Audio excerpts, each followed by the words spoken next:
Hello, my dear friends. How are you doing? Hope you are having an amazing day and not having to deal with drama. Ready for new stories I have for you today? Let's go to the first one. Buckle up, as it's a long one, and don't forget to listen to the end of the story to hear my insights. Enjoy the stories, guys, and please like and subscribe. And of course, don't forget to leave a comment.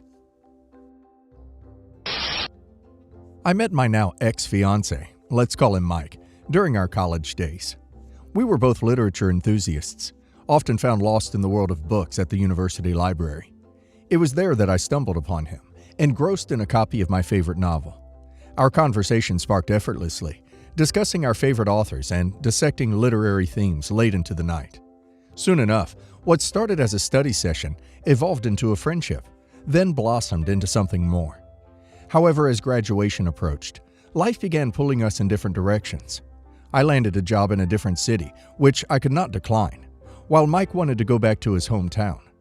Despite our efforts, the strain of distance took its toll, and we eventually parted ways amicably, promising to stay in touch, but we just drifted apart. A couple years ago, Mike reached out to me out of the blue.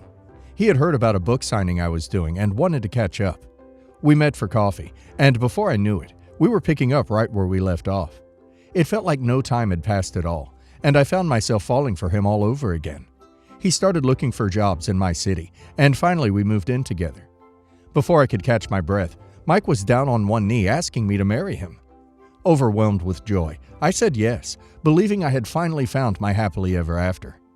Now, I should mention Mike's ex-girlfriend, Emily. He told me that he dated her after we broke up. It was a very passionate romance, but Mike's parents never approved of Emily. Emily didn't come from a good background, and Mike's parents thought Mike deserved someone better. They made their disapproval known, threatening to disown Mike and disinherit him if he stays with Emily. So Mike's parents' disapproval made a big impact on Mike and Emily's relationship, and they finally broke up. Mike didn't tell me all the details, and honestly, I wasn't interested. So on our wedding day, surrounded by loved ones, I stood at the altar, ready to exchange vows with the man I believed to be the love of my life. But just as we were about to say I do, I saw Emily coming towards us. Tears were streaming down her face, and she started begging Mike to reconsider. It was a scene straight out of a movie, an ex-lover crashing the wedding in a desperate bid to win back her former flame. Well, I was expecting Mike to kick her out, but he started to engage in conversation with her, trying to sort out their feelings right there and then. I stood there, feeling like a complete fool and a spare part, as they had their little heart-to-heart conversation, completely disregarding the fact that they were in the middle of our wedding ceremony. Emily started explaining that she just found out that he was getting married and rushed to the wedding straight away, trying to get here just before the ceremony, but she got stuck in traffic. As I watched everything in disbelief, I realized that I couldn't take it anymore. I turned on my heel and walked out of the church, leaving Mike and Emily behind. I spent the rest of the day in a hotel trying to process what had just happened. How could Mike do this to me? How could he let his ex-girlfriend ruin our special day like that? And why did he entertain her instead of shutting her down? That brings me to today. I've been avoiding Mike's calls and messages, unsure of what to say next. But I picked up the phone when Mike's parents called. They offered to meet me for coffee, so I accepted, as they have always been very nice to me. Well, I was really shocked after what I've heard. They were devastated by their son's actions and deeply sorry for the pain he had caused me. But then they dropped a bomb offering to buy me a house as a form of reparations for their son's betrayal. The offer caught me off guard, but then they surprised me even more, saying that their offer is conditional. Basically, they want me to get back with Mike and try to separate him and Emily, as apparently they got back together after I left him at the altar. I'm torn, Reddit. On one hand, I still love Mike despite everything that has happened. But on the other hand, I don't want to live all my life wondering if I'm his second choice. But then I think about Emily, and maybe I should take an example from her and fight for the man I love, same as she did. And as for his parents' proposal, I feel like they're trying to manipulate me into fixing their son's mess. So here I am, seeking advice from you, the wise people of Reddit. What should I do? Should I fight for the man I love and try to salvage our relationship? Or is it time to cut my losses and move on? Well, OP should run away and not look back. Forget the house and Mike, and try to find peace and heal after being humiliated. When someone truly loves you, they have no doubts, and they put you as their number one priority. It's clear that Mike doesn't love OP. He still has feelings for Emily and broke up with her only because he doesn't have a spine to stand up to his parents. Looks like Emily has bigger balls than Mike. Who needs a man like that? Emily can have him, and OP deserves so much better than that. He's not a man worth fighting for. And now let's hear the community's opinion. Empowerment Queen 22 says, "Hey OP, it's time to put yourself first. You deserve to be with someone who respects and values you, not someone who can't even defend your relationship on your wedding day. Don't let Mike or his parents manipulate you into taking the house and getting back together with him.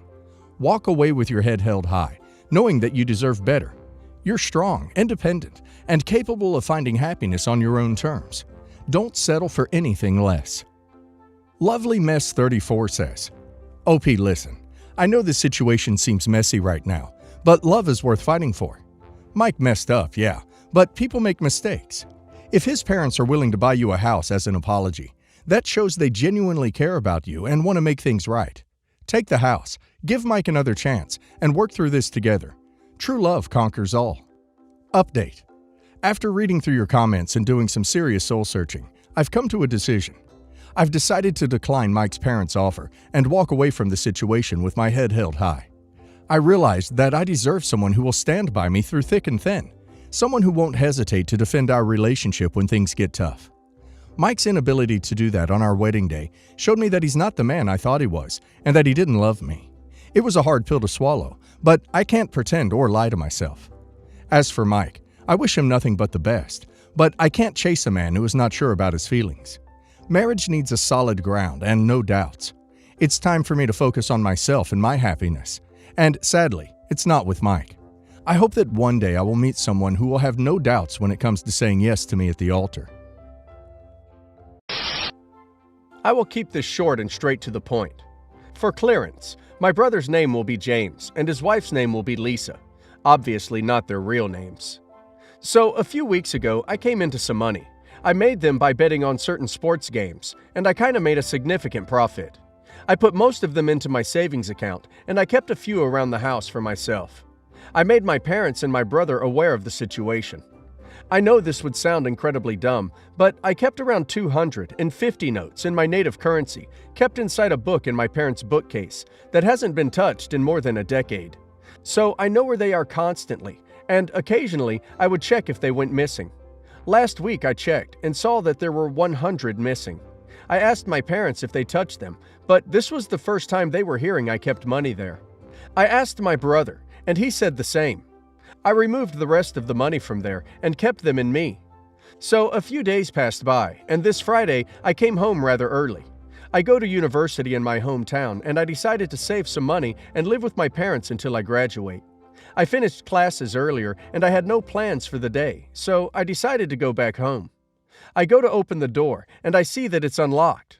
My parents are at work at that time, so that was weird. I thought that James must have stopped by, and I went inside. That was until I passed by the living room with the bookcase, and I see Lisa opening a book after book, obviously looking for something. I shouted at her, asking her what she is doing here. Lisa almost tripped and fell when she heard me, and she started fumbling around and stuttering. She told me that she was waiting for my mother to come home from work, since they were going to have lunch, and she decided to pass the time by arranging the bookcase, which, as I've said, wasn't touched in a lot of years now. I wasn't buying this, and asked her if she was the one who stole my money from there. She denied it, and we continued arguing. Her story didn't make sense, since my mom had at least a few more hours before she came back home, so it would have been pointless for Lisa to wait for her at our place. Lisa said that this is ridiculous, that she didn't steal my money, and quickly left the house.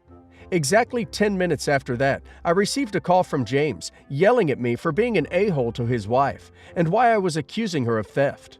I explained to him that she was going through the books, methodically, as if she was looking for something, and she definitely wasn't just arranging the bookcase. He was having none of it, and demanded I apologize to Lisa, or this would come out of my butt. Later that day, my parents were all over me as well. Lisa was indeed gonna have lunch with my mother, but even she admitted that there was no point in Lisa waiting for her at our place. But nevertheless, my parents want me to apologize to Lisa as well. So now, almost all of my immediate family wants me to apologize to the person who stole money from me. I am about 95% sure she was the perpetrator, and I don't know if I'm going to do it. I will admit I shouldn't have hidden it there, but I felt safe enough to keep money in my own home. And if Lisa had taken them without knowing they were mine, she still found money in my parents' home, and she took them for herself without even mentioning it to anyone, which is a pretty crappy thing to do. So I guess what I am asking is, should I apologize to Lisa and keep my family happy, or should I tell them to go pound sand? OP should not apologize. She should be the one apologizing to OP. How scummy of her. The nerve of her going crying to OP's brother is honestly astounding. My ex-wife and I have been divorced for a year now. Our marriage ended because of her infidelity with male co-workers of hers. Her excuse for the affair was that she had gotten bored and unhappy in our marriage. I had some serious health problems about 3 years ago that affected my ability to perform in the bedroom. I was also extremely depressed because I was unable to work, to have a sexual relationship with my wife, and because there were times when I wasn't even sure I was going to be able to see my daughters grow up. My ex-wife's solution to this was to start sleeping with one of her co-workers who was also married. All this went on while I was still sick, and I had no idea it was happening.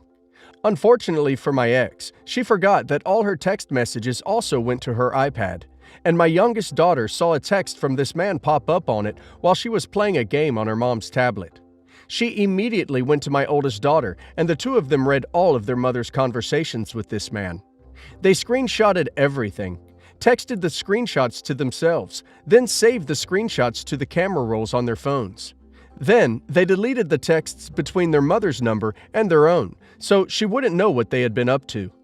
My oldest came to me a few days after this happened and broke down crying while she told me all of this. I looked at the screenshots and knew right then and there that my marriage was over. I waited a few days and sent my girls to my sister's house so I could confront their mother. At first, she denied everything, until I showed her the texts. She broke down and admitted everything, but she cried and begged me to forgive her and to try to save our marriage. I considered it for the girls' sake, but knew I could never trust her again. So I ended up filing for divorce. We finalized our divorce last year, and since then, my daughters have not wanted a relationship with their mother. They both have hard feelings toward her about the divorce and her cheating. My oldest is an adult, and she simply refuses to have any contact with her mother at all. My youngest is still a minor, so she's supposed to spend weekends with her mom, but she gives her mother headaches the whole time. My ex says she's rude, ignores her, and sits on her phone the whole time she's there. I am at a loss as to how to deal with this. I think my girls' feelings are valid, but I'd also hate for them to continue in life without their mother. It all came to a head last night when my youngest was supposed to return to her mom's place by 10 p.m. after being out with friends. She came in at midnight, and I guess they argued about it. At one point, my daughter said, "Look at the W," telling me how to behave. I realized this is really harsh language for her to use towards her mother. I have never referred to their mother by that term when talking about her to them. I will admit that during one of our really bad arguments before she moved out of our house, I did call her that. I was in a really bad place at the time and hated her more than anything in the world at that time. Neither of our girls was home at the time this happened. I do regret saying that to her. So today my ex called me and told me this happened. She thinks I can fix things between her and our girls. She asked me how long she's going to be punished for her mistake. I told her I have no idea. The girls feel the way they do, and I suggest maybe they need to talk to somebody about it. My ex then asked if we could all sit down and talk about this. I told her our oldest has repeatedly told me she does not want to speak to her right now. She suggested that I should invite the girls to dinner and not tell them their mom is going to be there. I refused this flat out. I can't think of anything that would ruin the trust between me and my daughters. My ex then tried to blame me for the divorce. She said she wanted to save our marriage, and I was the one who wanted the divorce. To her way of thinking, it was me who quit on the marriage, and so the girls should just be angry with me. This just flat out pissed me off. So once again, I told my ex off and reminded her that it was her actions that destroyed our family. Her decisions that did it. I am at a total loss as to how to proceed here. I know it was wrong for my daughter to say what she said to her mom, but I feel that her anger is justified. My oldest is an adult, and there's not much I can do to make her talk to her mom. Unfortunately, too many people think after infidelity, they can just say they're sorry and it will go back to the way it was. They decided to break their relationship. You are doing the right thing. Stay strong. Do not get in the middle between her and the girls. She needs to do the work in repairing it. You need to support yourself and the girls and keep that trust between you. She left the relationship when she decided to sleep with someone else. If you decide to forgive her someday, then things might change. She has to earn that trust back. My father unexpectedly passed away on 3/17. My parents divorced in 2004, after my mom went on vacation and just never came home. And I am his only child. I have a half-brother, mother's son, who is 7.5 years older than I am. When my father passed away, no will, I was left alone to handle everything, which is really no big deal. But I have a small child and lost the only real family I ever had, so everything was tough, especially being in his house after the night I found him. My half-brother called me after a few days, asked if I needed any help. I asked him if he would come into town and stay at my dad's house for a week or two to make sure it didn't get broken into. He said yes, as long as I gave him $2,000 to make the drive from Colorado to Texas. I know it does not cost that much, but I did it because I needed help. He finally arrived, then constantly told me he didn't want me to stop by because he did not want to chance getting COVID. That was fine. He asked to use my dad's credit card for groceries and such while he was there. I declined. I gave him an additional $1,800 for the upcoming weeks. I finally saw him on Easter at my grandma's house, paternal, and everything was as great as could be expected. The next day, I get a call from my lawyer telling me that my half-brother filed a claim against me and the estate.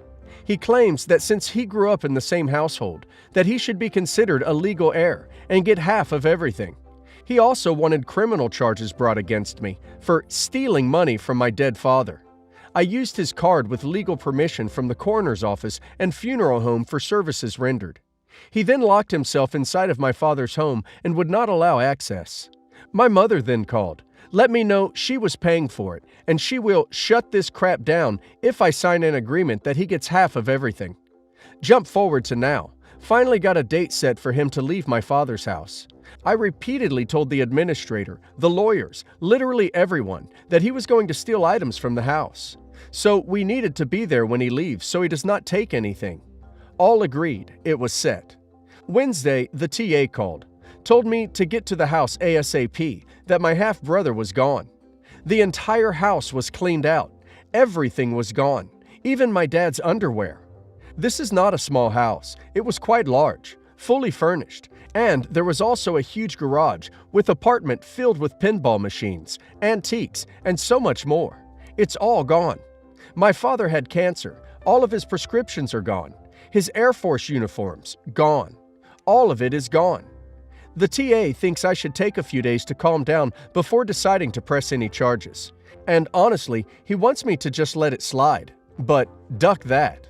I want him to be charged with the multiple felonies he's committed by doing this. And I want karma to give him a swift kick in the butt. Am I the a-hole for wanting the TA to press charges? Oh Lord, no.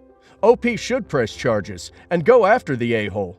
I'm so sorry this has happened to OP. I hope OP's brother gets justice, not an a-hole. I am 27 female. My brother, Jack, is 35 male, and his wife, Sally, is 34 female. They are married for almost 13 years. I was extremely close to my brother. Me and my sister-in-law get along well enough, but she isn't my favorite person in the family. There isn't any animosity between us, but we aren't best friends either. They have been trying to have a baby for more than 8 years. They are having a very hard time. I'm talking multiple failed IVFs, several miscarriages, some late term, and a stillborn. In the end, they decided to adopt. Sister-in-law is adamant that she wants to adopt a baby less than 1 year old. So they are in the process of trying to adopt. Needless to say, I understand how hard it is for them and support them as best I could. 2 years ago, I got pregnant. I don't use birth control for health reasons, but me and my husband religiously use condoms. We both don't want children. Sadly, my husband was out of state when I found. I made an appointment at PP, but I was scared to go alone, so I called my mother. At first, she was supportive, but within a day, she started making suggestions for me to have the baby and let my brother adopt. I refused. She called Jack and let him know. Jack decided not to tell Sally. He spoke with me and respected my decision. Well, crap hit the roof when Sally found out. She cursed me out for being such a selfish bee. After that, she pretty much hates me. She always makes these snide remarks about my A anytime I see her.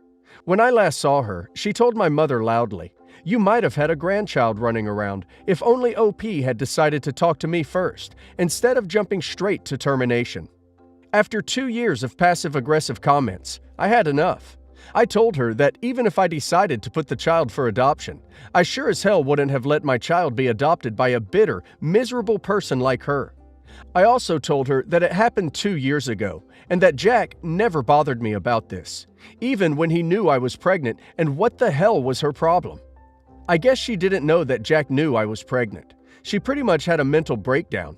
She was yelling at me and yelling at Jack. Jack calmed her down enough to leave, but Sally was still furious.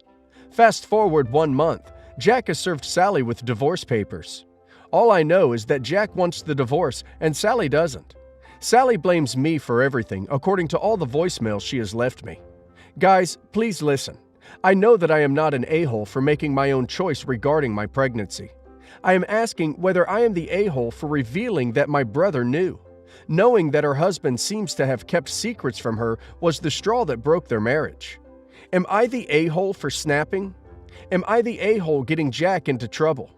Am I the a-hole for getting them divorced? Not the a-hole. Jack saw Sally's true character and decided he couldn't handle it and filed for divorce. It's not OP's fault she got so angry and couldn't set her anger aside to save her own marriage. I can't believe she let it drag on for a whole month and actually chose anger over her marriage.